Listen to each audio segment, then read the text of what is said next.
Can I tell you a secret? Did you know you can get an almost unlimited supply of clients for your agency without having to do a single sales call with any of them? I know that sounds too good to be true, so let me tell you exactly what I mean here, because I've been doing this for over a decade now. Now here's the problem. Almost every client getting strategy you've probably ever been taught ends the exact same way. With a sales call. Get the prospect on Zoom, answer their objections, try to close the deal right there on the spot, and somehow you're supposed to look calm and cool and confident like you've done this 1,000 times before, even if you've only done it a few times, or if you've never done it at all. But for a lot of people, that sales call, that one final step is the reason the agency never gets started, because it's hard to make yourself start something when you're dreading how it ends. So the messages don't get sent, the new clients don't get found, and the agency stays a dream, something that you'll hopefully get to one day. But here's the thing, that's not a confidence problem, that's a structure problem, because there's a step in your process that you never want to do, so you never start. So rather than telling you the same thing that every other guru out there is telling you, which is that you need to get better at sales calls, instead, we're just going to take the sales call right out of the equation. And look, I know this works. I've built 3 7-figure agencies, worked with over 1,500 small businesses, run thousands of campaigns, and today I do it all as a one-person agency with 0 employees. So here's what I'm going to show you today. I'll show you how to find a business that needs help using a simple system that I'm going to show you in just a minute. All you need to do is just send one simple message that you can just copy and paste, and I'll give you that exact word-for-word script as well. And then, instead of a sales call, you send them a short, simple 2-minute video that shows them what's broken, what it costs to fix, and how to pay you. I'll give you the script for that too. By the end of this video, you'll be able to record that 2-minute video today and be well on your way to getting clients without ever having to do a sales call again. I call this the no-call close. So here's how it works. You find a business with a problem that you can identify in about 20 seconds. You ask permission to send them something, and then you send one video, just 2 minutes. No video skills, no editing required. This video shows them the problem, it shows them the fix, it puts a price on it, and it tells them exactly how to get started. That video is the 2-minute audit. Instead of telling them that they have a problem, you show them exactly what's happening, what it may be costing them, and how you can help fix it. Okay, so let's break this down step by step, starting with step 1, find. Let me pull up Google Maps and search roofers in Charlotte, North Carolina. You can do this with any local business in any city, plumbers, dentists, landscapers, HVAC, anything where customers search online to find someone to hire. Now look at the top 3. That's called the map pack, and those 3 get most of the calls from this search. Look at what they all have in common here. Hundreds of reviews, high ratings, recent activity. Now let's click more businesses and scroll down past them. This is where things get interesting. Here's one with 11 reviews, here's one with 6, here's one where the last review came in 2 years ago and then just stopped. These businesses might do incredible work. Their customers might love them, but Google doesn't know that. And the guy searching at 9 o'clock at night for a roofer, he doesn't know that either. So he's calling whoever shows up first with the most reviews. So that business right there, that's your client. Not because he's bad at his job, but because he's invisible and he might not even know it. Now, before you move on, just quickly jot down what you just saw. His review count, the top guy's review count, anything else that jumps out, like no photos or a dead website link. 30 seconds to write this all down. That's your audit material right there, and you're gonna need it in step 3. Now you can do this by hand all day long, manually typing in different cities and different niches. It's free and it works, but let me show you how to speed it up. This is the prospecting tool inside the software I use. It's called High Level, and it's the software I use to run my entire one-person agency, but I'll tell you more about it later. How the prospecting tool works is that I type in the same thing, roofing, Charlotte, and it pulls the same businesses, except now every one of them has a marketing score attached to it. So I can see at a glance who needs the most help. And when I click into one and hit add, it generates a full audit report on that business. Shows their listing, their reviews, their website, how visible they are. The findings from that report are what you're going to send them in the video, but hold that thought for a minute, because there's a step before it that most people skip, and skipping it is why their messages get deleted. So let me show you that now with step 2, ask. First, let me show you the wrong way to do it, which is sadly what most people do. They find the business, they get all excited, and they send a 2-paragraph message explaining who they are and what they do and how they'd love to hop on a quick 30-minute call to explore synergies. Well, unsurprisingly, that message gets deleted. Every time. And it's not because the writing was bad. It's because every business owner in every city has already gotten 10 of those this week, and they all sound the same. So we're gonna do the opposite.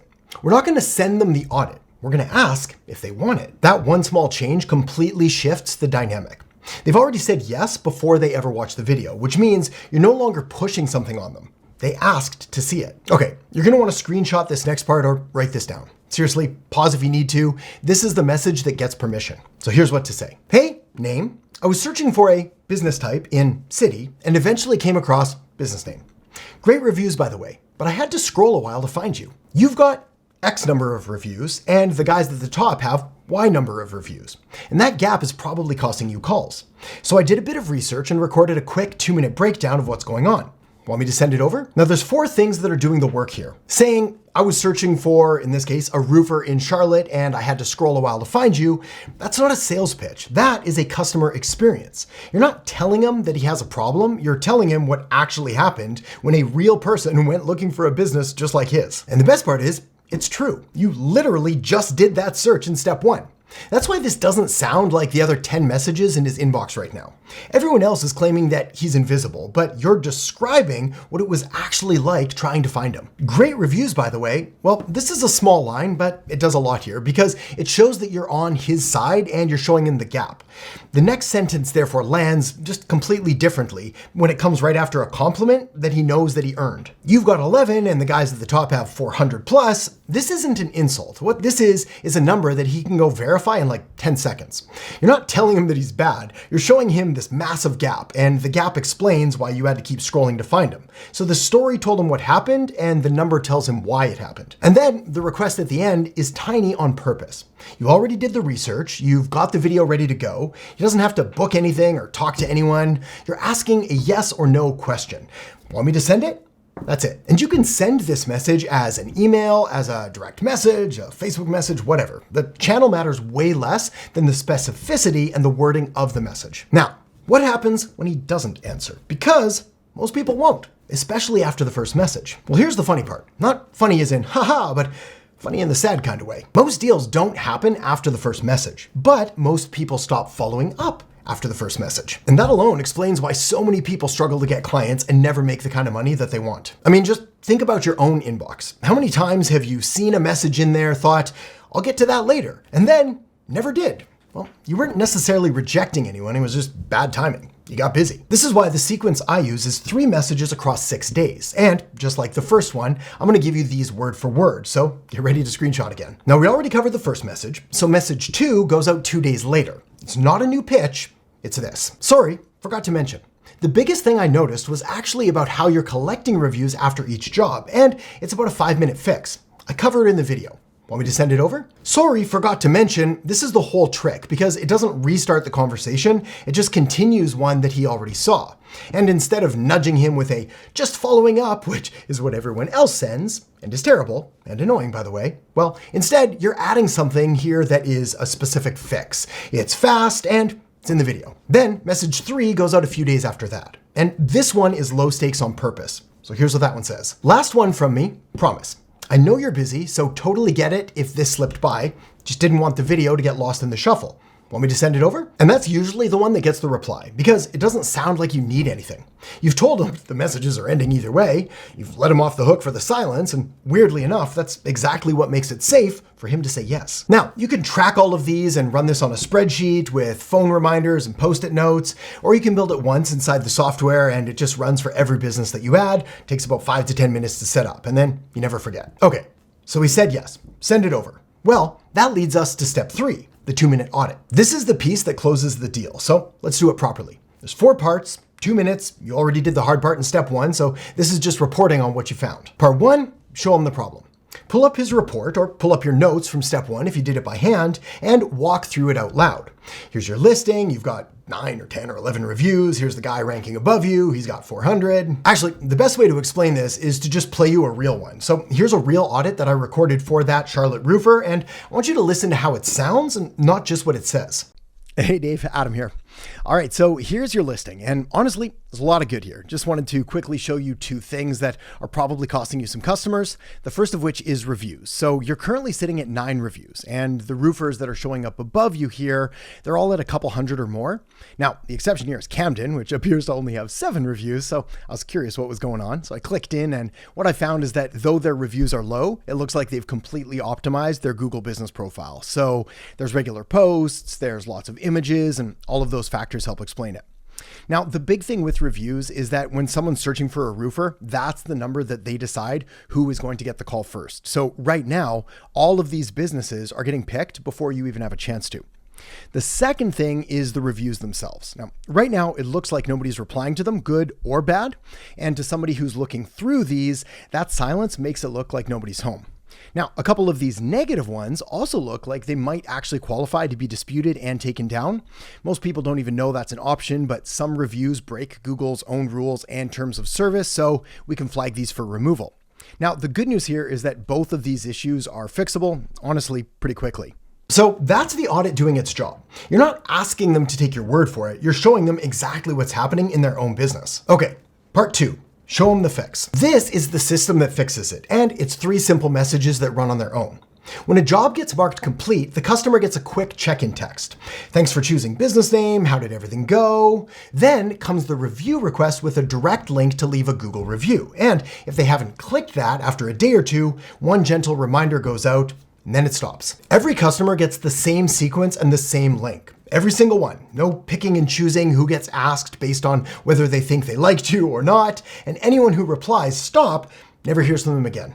That's what keeps it honest, and it's what keeps it inside of Google's rules and terms of service. And in your audit video, he doesn't need to understand the entire build. He just needs to see that it's real and that it's not going to be his job to take care of, which means about 4 seconds of this screen is plenty. All right, part 3, the price. And here's the rule that matters most in this whole video. I called it the price tag rule, and it goes, you never say the number by itself. I mean, the price never shows up alone. It always comes attached to what it buys him, the value, the benefits, what he's going to get. So here's how you'd present the price.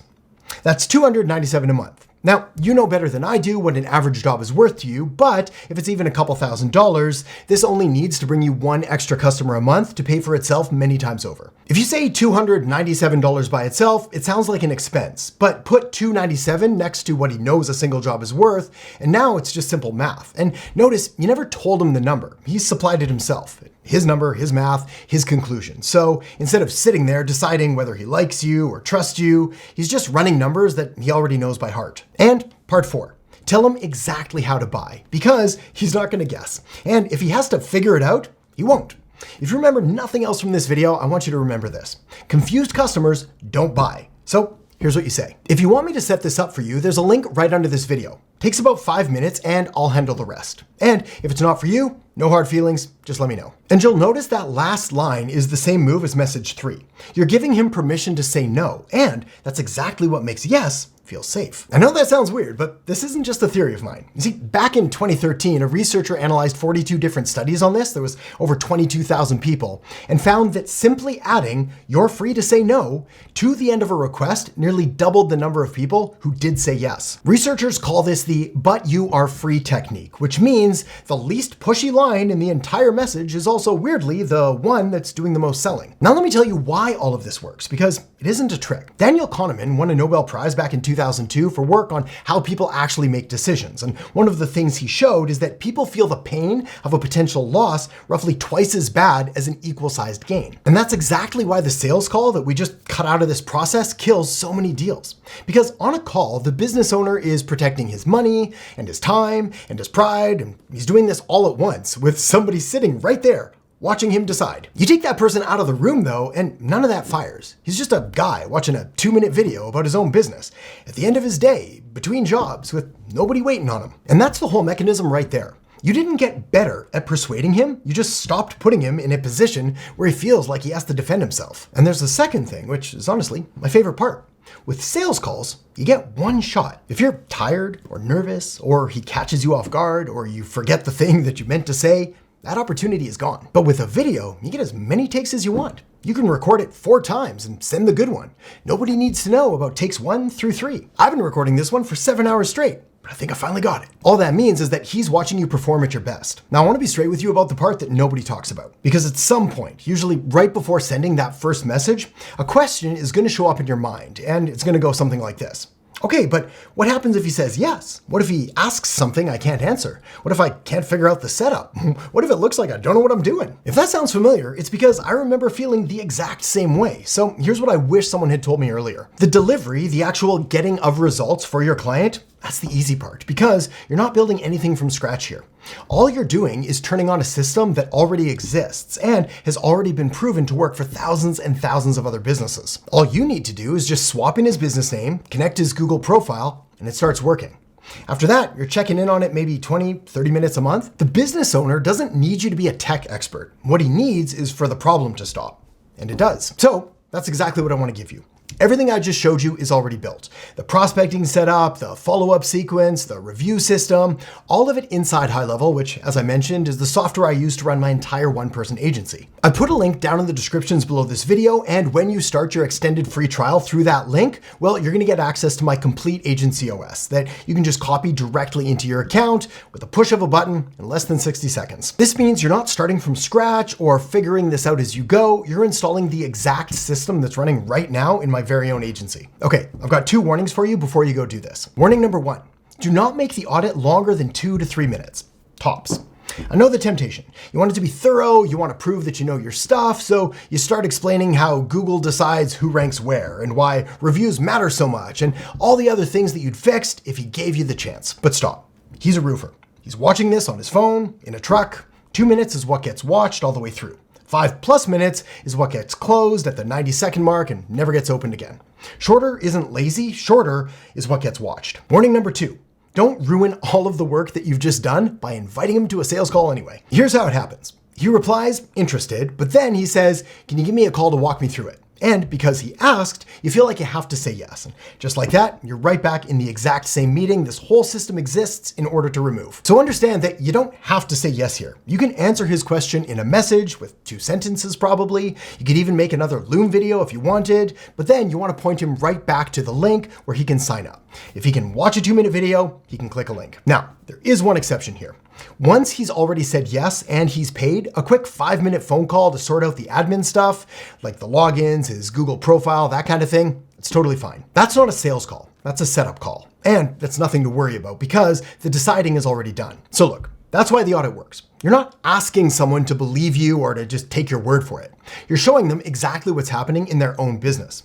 Essentially, it turns, please trust me, into, hey, take a look at this. Now, if you're ready to put this into action, the link I put in the descriptions below this video starts your extended free trial and copies my complete agency setup into your account. So you don't have to decide what to build, what to charge, or how to deliver it. Your only job is finding the first business to install it for, and I'll even show you how to do that too inside of our private members only community that you're also going to get access to. Now, you've got the message and you've got the audit. So the only question left is which business do you send it to first? And that choice decides more than you'd think because there's a version of this where you pick the right type of business and the replies start coming back. People asking to see the video, asking what you'd fix, asking how to pay you. But there's also a version of this where you pick wrong and send the exact same message but get ignored every single time. That's why I put together a free training that I've got linked up right here that's going to walk you through exactly how to make that choice. How to pick the right type of business and the city where this lands, what to say once they start replying, and how to turn those first few clients into a one-person agency that pays you month after month. So tap or click that now, and we'll see you in there in just a second.